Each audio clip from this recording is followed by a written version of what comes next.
Okay Milind Wankhede 3 number next Ravindra Wakhare Ganesh Shelke Ganesh गेले बरेच दिवसापासून मोबाईल चोरी जाण्याबाबतच्या नागरिकांच्या तक्रारी होत्या।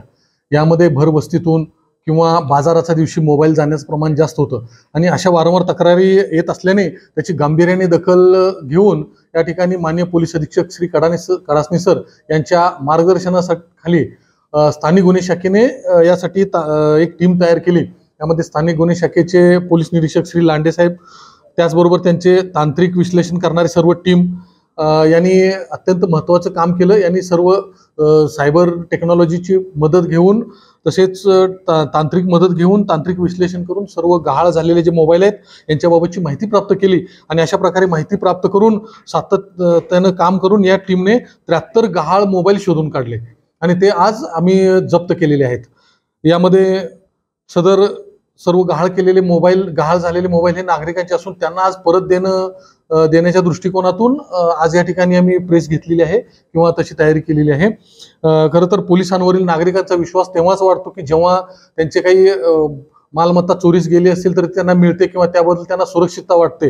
बुलढाणा पोलीस दलाने याबाबत महत्त्वाची कामगिरी करून जे मोबाईल आज मिळवलेले आहेत याच्यामुळे निश्चितच नागरिकांच्या मनामध्ये एक पोलिसांप्रती आत्मविश्वास किंवा पोलीस आपले चांगल्या पद्धतीने संरक्षण करू शकतात आणि न्याय देऊ शकतात ही एक भावना लोकांच्या मनामध्ये निर्माण झालेली आहे। यामध्ये सर्व मोबाईल या ठिकाणी आम्ही जमा केलेले आहेत आणि ते आम्ही आज थोड्याच वेळात सर्वांना वितरित करणार आहोत। तरी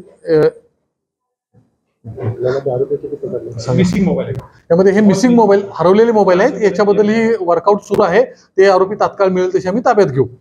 त्याचबरोबर नागरिकांना याबाबत काही सूचना देखील या ठिकाणी प्रेसच्या मार्फतून द्यायच्या आहेत की मोबाईल जाण्याचं कारण किंवा जाण्याचं ठिकाण पाहता नागरिकांनी काही काळजी घेणं गरजेचं आहे। यामध्ये बाजाराच्या वेळी जेव्हा मोबाईल आपल्या सोबत असतो तेव्हा मोबाईल व्यवस्थित ठेवणं, व्यवस्थित खिशामध्ये ठेवणं किंवा हातात व्यवस्थित धरणं हे गरजेचं आहे। तसेच असा काही मोबाईल चोरीस गेल्यास त्याबाबत तात्काळ तक्रार देणं, त्याचं सिम तात्काळ बंद करून घेणं आणि त्यासाठी वेगवेगळे ॲप्लिकेशन्स आहेत त्याचा वापर करणंही गरजेचं आहे। तसेच यामध्ये मोबाईलबाबत सर्व कागदपत्रे आपली व्यवस्थित असावी, त्याचा IMEI नंबर वगैरे गरजेचा आहे। जेव्हाही मोबाईल जातो तेव्हा पोलिसांना आवश्यक ती माहिती दिल्यास तो ट्रेस होण्यामध्ये त्यामध्ये त्यांना मदत होते। तर सर्व नागरिकांनी याबाबत मोबाईलबाबत आपल्या काळजी घ्यावी ही सर्वांना पोलीस खात्यातर्फे एक आवाहन आणि विनंती आहे।